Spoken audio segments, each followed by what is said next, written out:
जय हिंद दोस्तों, मैं संदीप आपके अपने चैनल द एजुकेशन हब पर आपका स्वागत करता हूं।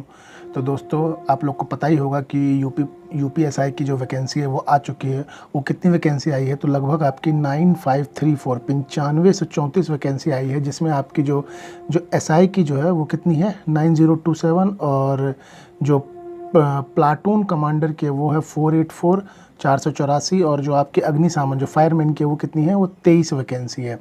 तो ये आप लोगों ने देखा ही है कि स्टूडेंट्स ने जो प्रोटेस्ट किया, जितने हैशटैग चलाए, मोदी रोजगार दो या फिर मोदी जॉब दो, जो हैशटैग चले, उनका ही परिणाम है कि जो योगी जी ने एक लॉलीपॉप दे दिया है। चलिए, लेकिन वैकेंसी आई है तो बहुत अच्छी बात है, इसकी तैयारी तो करनी ही करनी है। तो इस वैकेंसी के बारे में जान लेते हैं। जैसा कि मैंने बता ही दिया कि 9534 वैकेंसी आई है एसआई और प्लाटून कमांडर और अग्निशामन के मिला के।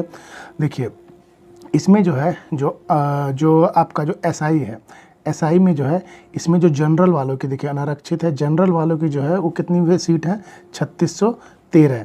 और जो ईडब्ल्यूएस हैं, क्या है, ईडब्ल्यूएस वालों की जो वैकेंसी है वो कितनी है 902 वैकेंसी है। और जो ओबीसी हैं, क्या है, ओबीसी अन्य पिछड़ा वर्ग, उनकी है वैकेंसी 2437 2437। और जो एससी हैं उनकी है 1895, और जो एसटी हैं उनकी कितनी है 180। तो जो यूपीएसआई की जो मतलब टोटल वैकेंसी है वो कितनी है 9027। कितनी वैकेंसी है 9027। आगे बात करते हैं जो आपके प्लाटून कमांडर की है। इसमें जो जनरल की है वो कितनी है 194, और ईडब्ल्यूएस की है 48 सीटें, ओबीसी की है 131, और एससी की 101, और एसटी की 10। तो टोटल कितनी होगी 84 सीट, 484 किसके हैं, प्लाटून कमांडर की।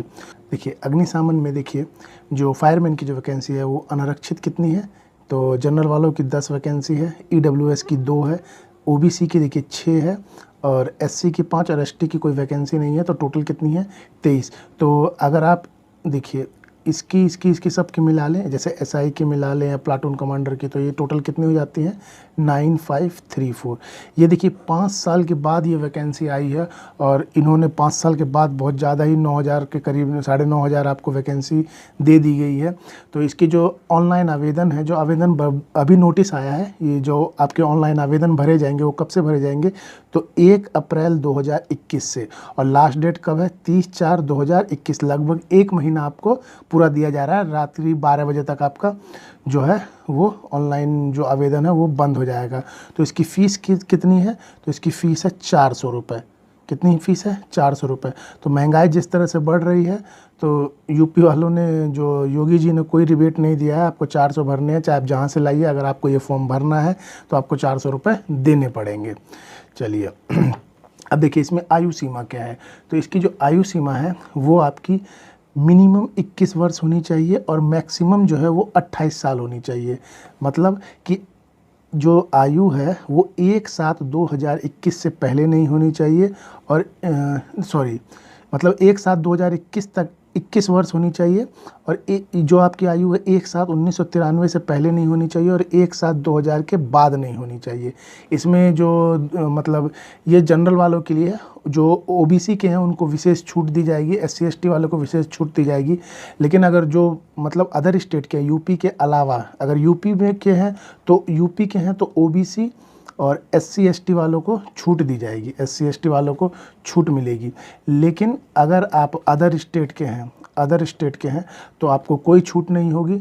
उस मतलब आप किस में आएंगे, जनरल में आएंगे, तो आपको कोई छूट नहीं होगी। तो आपकी अगर डेट इनके बीच में है तो आप एलिजिबल हैं, आप भर सकते हैं, अन्यथा नहीं भर सकते हैं। देखिए, अब जो ये ऑनलाइन का जो पाठ्यक्रम है, क्या क्या पूछे जाएंगे, तो देखिए सामान्य हिंदी है इसमें आपकी, जो कितने अंक की होगी 100 अंक की। उसके बाद मूल विधि, संविधान, सामान्य ज्ञान, मतलब इसमें लॉ, कॉन्स्टिट्यूशन और जो जनरल नॉलेज के जो क्वेश्चन होंगे वो पूछे जाएंगे, कितने 100 अंक के। इसमें आपकी जो न्यूमेरिक एबिलिटी के क्वेश्चन होंगे वो भी 100 अंक के होंगे, और आपकी रीजनिंग होगी वो भी कितने की होगी 100 अंक की होंगी। तो टोटल आपको 400 अंक का एग्ज़ाम लिया जाएगा। उसके देखिए अब एग्ज़ाम के बाद आपका क्या होगा, तो शारीरिक मानक परीक्षण मतलब फिजिकल टेस्ट होगा। इसमें जो है, इसमें पुरुष की ऊंचाई कितनी मांगी गई है, तो जो जनरल और अन्य पिछड़े वर्ग के लिए न्यूनतम ऊंचाई कितनी है, 168 सेंटीमीटर। कितनी है, 168।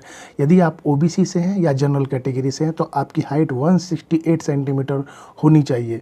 तो जो भी इस पद के लिए भरेंगे तो अपनी हाइट पहले नपवा लेंगे कि 168 है कि नहीं है। पता लगे आपकी 168 हाइट नहीं है, आपने फॉर्म डाला, आप पास भी कर गए और वहाँ जाके आपको छांट दिया गया, तो ऐसा नहीं करना है, पहले अपनी हाइट नाप लीजिएगा। और जो SC ST हैं उनके लिए नहीं, सिर्फ ST के लिए देखिए छूट है, वहाँ अनुसूचित जातियाँ भी हैं। SC के लिए आपको भी 168 होगी, लेकिन जो ST है शेड्यूल ट्राइबल उसके लिए कितनी है, 160 सेंटीमीटर है। तो अनुसूचित जाति के लिए थोड़ी 8 सेंटीमीटर की छूट दी गई है। उसके बाद जो आपका जो छाती है, सीना है, वो है अब मतलब न्यूनतम जो बिना फुलाए, मतलब आपको ऐसे नॉर्मल नापा जाएगा तो 79 सेंटीमीटर होनी चाहिए, कम से कम 79, ज़्यादा है तो कोई दिक्कत नहीं है। और फुला के कितनी होनी चाहिए, 84 सेंटीमीटर, लगभग 5 सेंटीमीटर आपके जो सीना फूलना चाहिए। ये जनरल OBC और क्या कहते हैं SC के लिए है। ST के लिए न्यूनतम 77 होनी चाहिए और फुला के 82। जैसे मान लीजिए किसी कैंडिडेट की छाती अगर नॉर्मल में 80 है तो फुला के वो कितनी होनी चाहिए, 85 होनी चाहिए। ये मत सोचिएगा कि यहाँ पे 79 बोल रखी है तो मेरी ज़्यादा हो गई, 80 है तो यहाँ पे मुझे 84 ही फुलानी, नहीं, आपकी जितनी भी छाती नॉर्मल होगी उससे आपको 5 सेंटीमीटर फुलानी ही होगी। और सेम इसमें ST वालों के लिए भी है कि अगर आपकी छाती 77 है तो फुला के 82 होनी चाहिए, अगर किसी की छाती 82 होती है तो फुला के 87 होनी चाहिए। तो आप ये बातें ध्यान में रखिएगा। पता लगे यहाँ पे है कि यार नहीं, ये तो उस पर दिया गया था कि 79 होनी चाहिए तो मेरी तो 80 थी और यहाँ तो 84 बोला, ऐसा नहीं है। जितनी आपकी छाती होगी उससे आपको फुला के देनी होगी। देखिए यहाँ पे लिखा भी हुआ है कि न्यूनतम कितनी होनी चाहिए, 5 सेंटीमीटर फुलाव अनिवार्य है। चलिए आगे बढ़ते हैं। और देखिए यही चीज़ महिलाओं के लिए क्या है, जो लड़की हैं, जो भी लेडीज़ फॉर्म भरेंगी उनके लिए क्या है कि जो मतलब जनरल और OBC है उनकी हाइट कितनी होनी चाहिए, 152 और ST के लिए 147। और वज़न, इसमें वज़न ज़्यादा मतलब खास करके दिया गया है कि महिलाओं का वज़न कम से कम 40 किलोग्राम होना चाहिए। अब जो लड़की 39, 38, 35 की है तो बिल्कुल मत जाइएगा क्योंकि आपको छाट दिया जाएगा। अगर है भी तो खाना पीना भी से खाना स्टार्ट कीजिए, तब तक आप 40 किलोग्राम की हो जाएंगी। चलिए, और इसमें शारीरिक दक्षता मतलब जो आपका जो दौड़ होगी वो कितनी की होगी, तो पुरुष अभ्यर्थी को 4.8 किलोमीटर दौड़ना है। कितना दौड़ना है, 4.8, इसका मतलब हो गया 4800 मीटर। 4800 मीटर तो यानी लगभग 5 मान लीजिए, इसमें 200 मीटर की कमी है, वो कितने मिनट में होनी चाहिए, तो 28 मिनट में होनी चाहिए।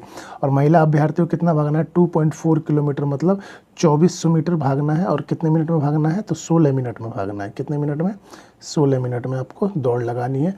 ये सिर्फ इसको क्वालिफाई करना है, इसके नंबर नहीं जुड़ेंगे। आज के लिए इतना ही, ये आपकी पूरी जानकारी दे दी गई है। और इसका जो सिलेबस है वो आपको करवाया जाएगा। अब मैं इस पे स्टार्ट करूँगा। इसकी जो सिलेबस है वो मैथ बहुत इजी है, रीजनिंग भी बहुत इजी है, तो इसकी टेंशन नहीं लेनी। आपको मैथ रीजनिंग कंप्लीट किया जाएगा, आपको जीके भी पढ़ाया जाएगा। साथ के साथ मेरी कुछ वीडियो बनी हुई हैं जिसमें आप मैप पढ़ सकते हैं, बॉटनी पढ़ सकते हैं, और अभी संविधान चल रहा है आप वो भी पढ़ सकते हैं। इसके बाद हम कुछ नया स्टार्ट करेंगे। मैथ रीजनिंग तो पढ़ाऊँगा ही पढ़ाऊँगा, बहुत ईजी है। और इसको किस तरीके से करेंगे कि आपका समय भी बच जाए और आप सारा ध्यान किस में लगा सके, जीके में लगा सके। क्योंकि जीके में थोड़ा सा आपको सोचना होगा। मैथ रीजनिंग भी बहुत आराम से बनेंगे, उसकी कोई टेंशन नहीं लेनी है आपको। मैथ रीजनिंग बस क्वेश्चन देखना और बन जाएगा, वो बहुत इजी पूछा जाता है। तो आज के लिए इतना ही, थैंक यू। तो आपको द एजुकेशन आपको सब्सक्राइब कर लेना है और हो सके तो लाइक कर दीजिएगा। अगर वीडियो पसंद आता है तो और ज़्यादा से ज़्यादा लोगों को शेयर भी कीजिएगा। तो thank you, have a nice day.